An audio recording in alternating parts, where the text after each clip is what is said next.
بابا مجھے آپ کو حمین کے بارے میں کچھ بتانا ہے۔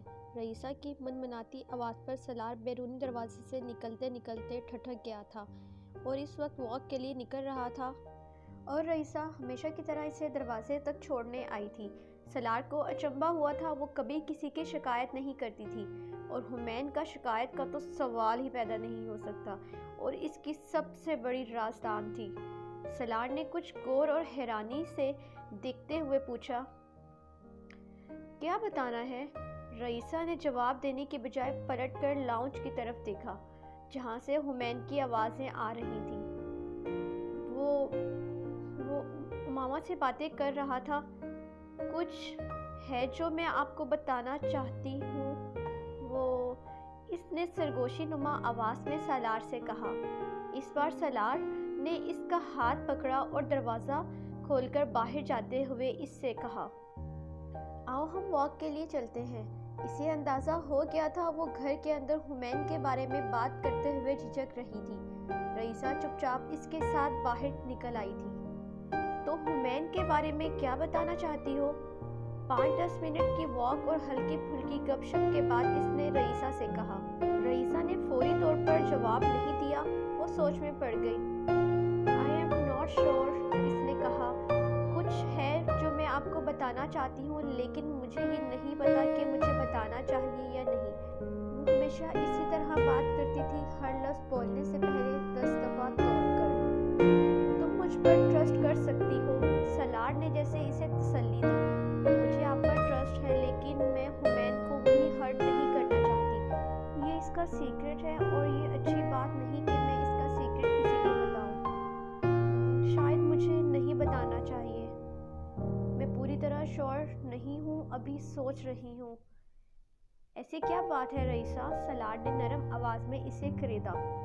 میں وعدہ کرتی ہوں کہ حمین کے بارے میں جو بھی بات ہے میں ایک سیکرٹ رہے گا، اس نے رئیسہ سے کہا۔ مگر وہ متاثر نہیں ہوئی۔ بابا آپ حمین سے بہت خفا ہو جائیں گے اور میں یہ نہیں چاہتی۔ اس بار رئیسہ نے اپنے خدشات کا اظہار کر لیا۔ سالار کی چھٹی حس نے اسے سگنل دینا شروع کیا۔ رئیسہ یہ اچھی بات نہیں ہے، سالار نے اس بار سنجیدگی سے اسے گھر کا، اگر حمین نے ایسا کچھ کیا ہے جو تمہیں لگتا ہے ہمیں پتہ ہونا چاہیے تو تم کو ہمیں بتا دینا چاہیے۔ اس طرح کوئی بھی چیز چھپانا ٹھیک نہیں۔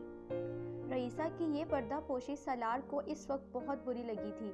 مجھے ایک دن دے، رئیسہ نے اس کے لہجے میں جھلکتی خفگی کو محسوس کرتے ہوئے کہا۔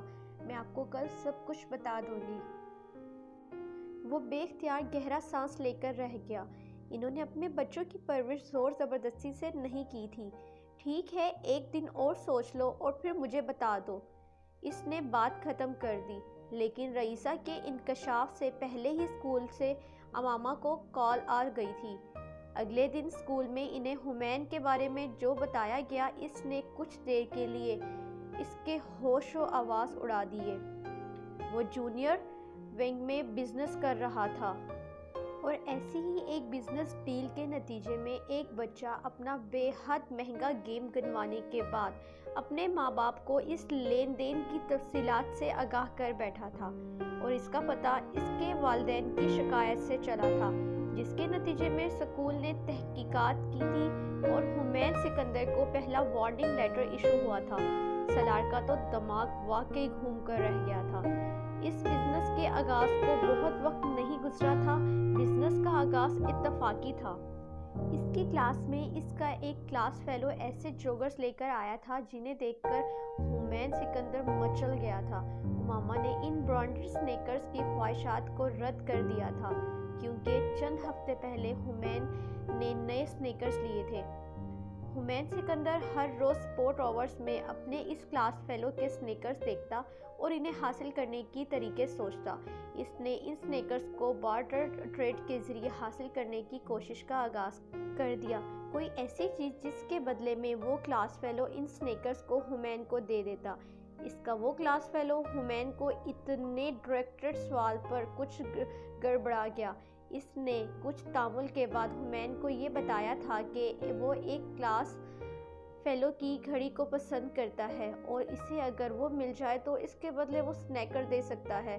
جس کے کلاس فیلو کی گھڑی اس نے مانگی تھی، اسے ایک اور کلاس فیلو کی سائیکل میں دلچسپی تھی اور اس سائیکل والے کو ایک اور کلاس فیلو کے بیگ میں۔ یہ سلسلہ چلتے چلتے ہمین سکندر کے پاس موجود ایک بورڈ تک آ گیا تھا جو وہ کبھی کبھار اسکول لے کر بجاتا تھا، اور ہمین نے فوری طور پر اس کی بورڈ کے بدلے وہ سنیکرز حاصل کرنے کا فیصلہ کر لیا تھا، اور پھر دوسرے ہی دن اس کو عملی جامہ پہنا دیا۔ بزنس کا پہلا اصول موثر اسٹریٹجی اور دوسرا وقت پہ درست استعمال۔ سالار سکندر کے منہ سے دن رات سننے والے الفاظ کو اس کے 9 سالہ بیٹے نے کس مہارت سے استعمال کیا تھا، اگر سالار دیکھ لیتا تو اش اش کر اٹھتا۔ ہمین سکندر کی کلاس کے 12 افراد نے اگلے دن اسکول گراؤنڈ میں اپنی پسندیدہ ترین چیز کے حصول کے لیے اپنی کم فیورٹ چیز کا تبادلہ کیا تھا، اور تبادلے کی اس چین کے ذریعے ہمین سکندر وہ سنیکرز حاصل کرنے میں کامیاب ہو ہی گیا تھا۔ کلائنٹس کا اطمینان کاروبار کا تیسرا اصول ہے، اور 9 سال کی عمر میں سالار سکندر اس بیٹے نے یہ تینوں چیزیں مد نظر رکھی تھی، اور اس وقت 11 مسرور کسٹمرز کے درمیان راجہ اندر بنا تھا اور اس کا شکریہ ادا کرتے نہیں تھک رہے تھے، اور اگر ان میں سے کسی نے اپنی کوئی چیز واپس مانگ لی تو رئیسہ نے اس کے سامنے اپنے خدشے کا اظہار کر دیا۔ ایسا تو ہو ہی نہیں سکتا، ہمین بہت پر اعتماد انداز میں کہا۔ کیوں؟ ہمین نے اس کے کیوں کے جواب میں اپنی جیب سے ایک کانٹریکٹ نکال کر اسے دکھایا جس پر ہمین سمیت 12 لوگوں کے سائن تھے، اور اس کانٹریکٹ پر اس لین دین کے حوالے سے شرائط و ضوابط درج کیے گئے تھے، جس میں ایک شرط یہ تھی کہ ایک دفعہ چیز کا تبادلہ ہونے کے بعد واپس نہیں ہو سکتی تھی۔ لیکن اگر ممی پاپا نے تمہارے سنیکرز دیکھ لی تو؟ ہمین نے اس کے سوال پر سر کھجاتے ہوئے، اب یہی ایک الجھن ہے، میں ان کے سامنے یہ نہیں پہنوں گا، ہم انہیں بتائیں گے ہی نہیں۔ کیوں؟ رئیسہ اب بھی مطمئن نہیں تھی۔ پیرنٹس بہت سی باتیں نہیں سمجھتے نا۔ ہمین نے جیسے کسی بزرگ کی طرح فلسفہ جھاڑا۔ اس بزنس ڈیل کے ایک ہفتے بعد ان 11 لوگوں میں سے ایک اور لڑکا اس کے پاس موجود ہوا تھا۔ اس 12 سے کلاس کے ایک ہی لڑکے کے گلاسز چاہیے تھے، اور وہ ہمین کے ذریعے یہ ڈیل کرنا چاہتا تھا، اور اس کے لیے وہ ہمین کو $5 دینے پر تیار تھا۔ وہ رقم بہت بڑی تو نہیں تھی، لیکن ہمین اس ترغیب کے سامنے ٹھہر نہ سکا۔ ایک بار پھر اس نے ایک پوری بارٹر چین کے ذریعے وہ برانڈڈ سن گلاسز اپنے کلائنٹ کو ڈیلیور کر دیے تھے اور $5 کما لیے تھے۔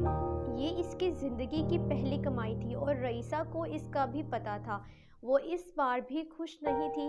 یہ بزنس اس کی کلاس سے نکل کر اسکول میں پھیل گیا تھا۔ اسکول میں چند مہینوں میں سب کو یہ پتہ تھا کہ اگر کسی کو اسکول میں کسی دوسرے بچے کی کوئی بھی چیز پسند آ جائے تو اس کے حصول کے لیے ہمین سکندر واحد نام تھا جس کی خدمت وہ حاصل کر سکتے تھے۔ ہمین کو خود بھی اندازہ نہیں تھا کہ وہ کیا کرنے جا رہا ہے۔ 3 ماہ میں ہمین کے پاس اب بہت سے پیسے تھے جو اس نے ممی بابا سے نہیں لیے تھے۔ سالار اور اماما نے اسکول میں ہمین سے زیادہ بات چیت نہیں کی تھی۔ سالار نے اس سے کہا تھا وہ اس مسئلے پر گھر میں جا کر بات کریں گے، اور پھر وہ چلے گئے۔ لیکن ہمین پریشان ہو گیا تھا۔ چھٹی کے وقت ہمین نے رئیسہ کو اس صورتحال سے آگاہ کر دیا تھا جو اسے پیش آئی تھی۔ وہ بے حد پریشان ہو گئی تھی۔ Warning letter? اسے یقین نہیں آ رہا تھا کہ ہمین کے ساتھ ایسا ہو سکتا ہے۔ میں نے تمہیں کتنی بار منع کیا تھا نا، لیکن تم نے بات نہیں مانی۔ مجھے توقع نہیں تھی کہ ایسا ہو جائے گا۔ وہ دونوں اسکول بس میں سوار ہونے کی بجائے اب اس مسئلے کو ڈسکس کرنے میں مصروف تھے۔ بابا اور ممی بہت خفا ہوئے ہوں گے، رئیسہ نے اس سے پوچھا۔ تمہیں بہت ڈانٹا کیا؟ نہیں، یہاں تو نہیں ڈانٹا، لیکن گھر جا کر ڈانٹیں گے۔ بابا نے کہا تھا انہیں مجھ سے ضروری باتیں کرنی ہیں گھر جا کر۔ ہمین کچھ فکر مند انداز میں کہہ رہا تھا۔ نہیں، ایسا تو نہیں ہوگا۔ بابا نے معذرت کی ان سے اور وہ مان بھی گئے۔ حمین نے اسے بتایا۔ کتنی بری بات ہے، رئیسہ کو اور افسوس ہوا۔ بابا کو کتنا برا لگا ہوگا، وہ بہت شرمندہ ہو گئے ہوں گے، اور وہ بھی ہو رہے ہوں گے، اور ممی بھی ہو گئی ہوں گی۔ مجھے پتا ہے حمین، کچھ خجل تھا، تمہیں یہ نہیں کرنا چاہیے تھا حمین۔ جبریل اور عنایہ کو اس حوالے سے کچھ نہیں بتانا، سالار نے امامہ کو گھر ڈراپ کرتے ہوئے اس سے کہا۔ اس دن اسکول سے واپسی پر حمین جتنا سنجیدہ تھا، امامہ اس سے بھی زیادہ سنجیدہ تھی۔ ہر روز کی طرح پرجوش سلام کا جواب سلام سے نہیں ملا تھا، نہ ہی ہمیشہ کی طرح وہ اس سے جا کر لپٹا تھا، اور نہ ہی امامہ نے اسے ایسی کوشش کی تھی۔ اور یہ سرد مہری کا مظاہرہ صرف حمین کے ساتھ نہیں بلکہ رئیسہ کے ساتھ بھی ہوا تھا۔ رات کے کھانے سے فارغ ہو کر سالار نے باقی بچوں کو اپنے کمرے میں جانے کے بعد حمین اور رئیسہ کو وہاں روک لیا تھا۔ وہ دونوں سالار کے سامنے صوفے پر بیٹھے نظریں جھکائے اپنے ہاتھوں کو دیکھ رہے تھے۔ تمہیں یہ سب پتا تھا نا رئیسہ؟ سالار نے رئیسہ کو مخاطب کیا۔ اس نے سر اٹھایا اور پھر کچھ شرمندہ انداز میں سر ہلاتے ہوئے کہا، یس پاپا۔ اور تم حمین کے بارے میں مجھے یہی بتانا چاہتی تھی؟ اس سوال پر اس بار چونک کر حمین نے رئیسہ کو دیکھا، جس سے ایک بار پھر سر ہلایا۔ تم نے مجھے بہت مایوس کیا، سالار نے جواباً رئیسہ سے کہا۔ بابا آئی ایم سوری، رئیسہ نے روحانسی ہو کر کہا۔ یہ قابل معافی نہیں، انہوں نے جواباً کہا۔ بابا اس میں رئیسہ کا کوئی قصور نہیں، حمین نے اس کی حمایت کرنے کی کوشش کی۔ سالار نے اسے ترشی سے جھٹک دیا۔ Shut up! حمین اور رئیسہ دونوں گمسم ہو گئے۔ انہوں نے سالار کے منہ سے اس طرح کے الفاظ اور اس انداز میں ان کا اظہار پہلی بار دیکھا تھا۔ اب تم یہاں سے جاؤ، سالار نے رئیسہ سے کہا، جس کی آنکھیں اب آنسوؤں سے بھر رہی تھی۔ سالار کو اندازہ تھا وہ چند لمحوں میں رونا شروع کر دے گی، اور وہ فی الحال وہاں بیٹھ کر اسے بہلانا نہیں چاہتا تھا۔ رئیسہ چپ چاپ وہاں سے چلی گئی۔ تمہیں اسکول میں بزنس کے لیے بھیجا تھا؟ سالار نے حمین سے بات چیت شروع کر دی۔ نہیں۔ پھر کس کام کے لیے بھیجا تھا؟ سالار نے اگلا سوال کیا۔ پڑھنے کے لیے۔ حمین کا سر اب بھی جھکا ہوا تھا۔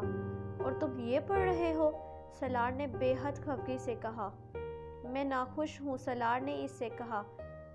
آئی ایم سوری، جواب تڑ سے آیا تھا۔ تمہیں یہ سب کرنے کی ضرورت کیوں پیش آئی؟ حمین نے بے اختیار گہرا سانس لیا۔ پھر اس نے اپنے بابا کو سنیکرز کے جوڑے کی وجہ سے سٹارٹ کیے جانے والے اس بزنس کی تفصیلات بتانا شروع کی۔ سالار ٹکے بغیر سنتا رہا۔ حمین نے اب کچھ بھی نہیں چھپایا۔ جب وہ خاموش ہوا تو سالار نے اس سے پوچھا، وہ کانٹریکٹ کہاں ہے جس پر تم نے ان سب کے سائن کروائے تھے؟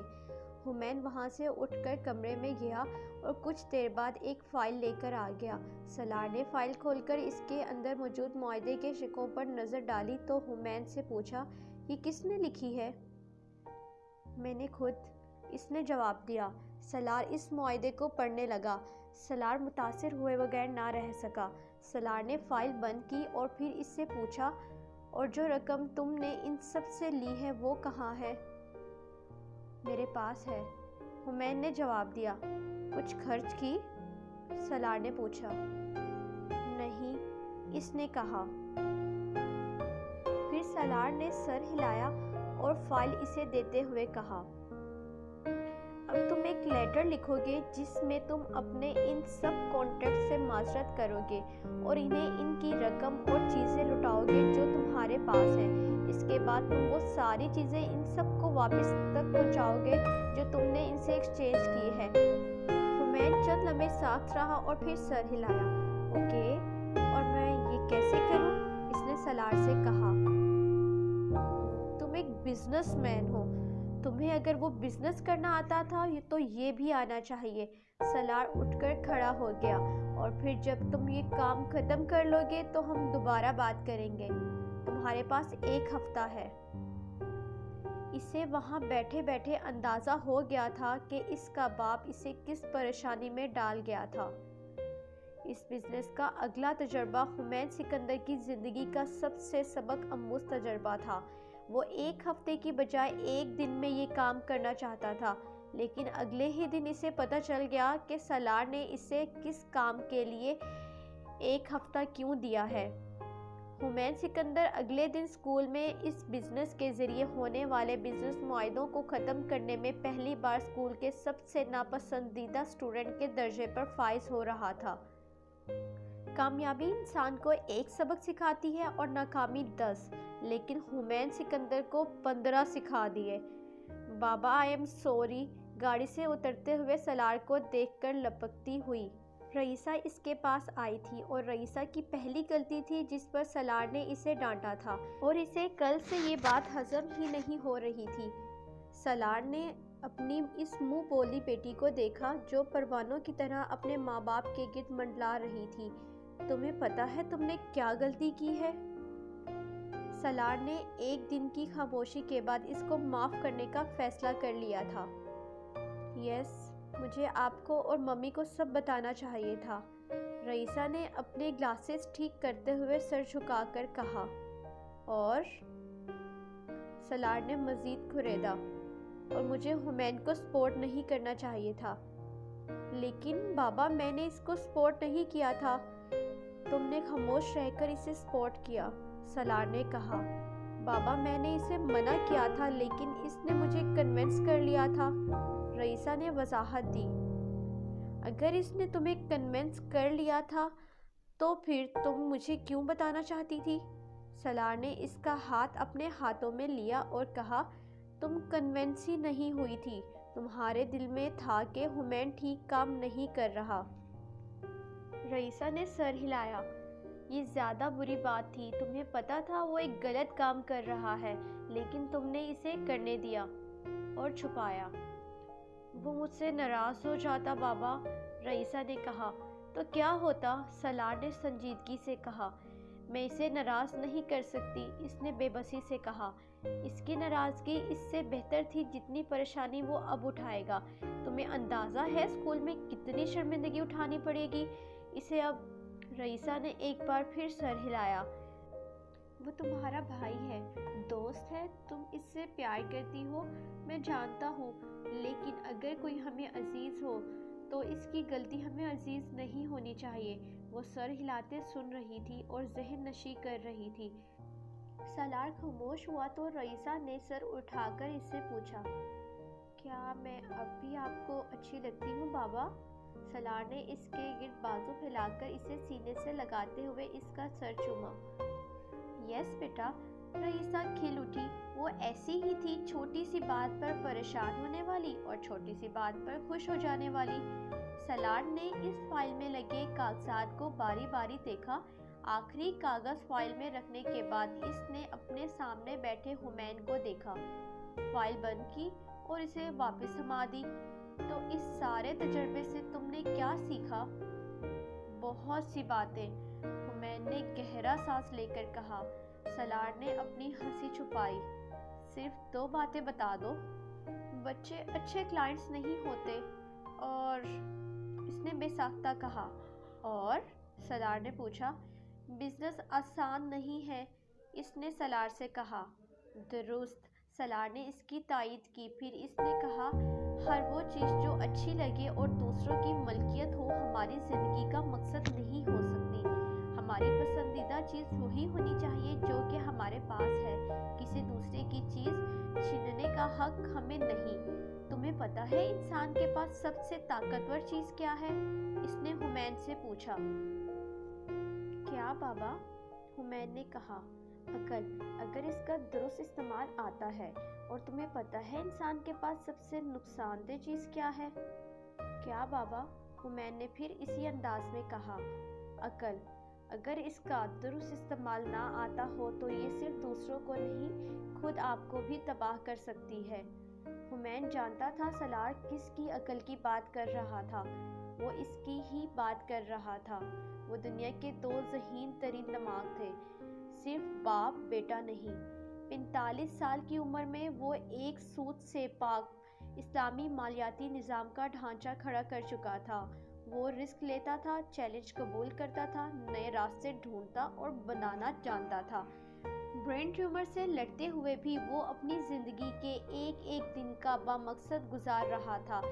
ایک دنیا اس کے نام سے واقف تھی، ایک دنیا اسے مانتی تھی اور جس فارم پہ کھڑا ہو کر بات کرتا تھا، فنانس کی دنیا کے گرد اس کو خاموشی اور توجہ سے سنتے تھے۔ وہ فنانس کی دنیا میں لیجنڈری کی حیثیت اختیار کر چکا تھا۔ اس سارے تجربے نے ہیومن سکندر کو پہلی بار سنجیدہ کیا تھا۔ اس نے اس رات ایک بات اپنے باپ کو نہیں بتائی تھی کہ وہ یہ تھی کہ اسے زندگی میں بزنس ہی کرنا تھا، اپنے بابا سے زیادہ بڑا کامیاب بننا تھا اور اسے دنیا کا امیر ترین آدمی بننا تھا۔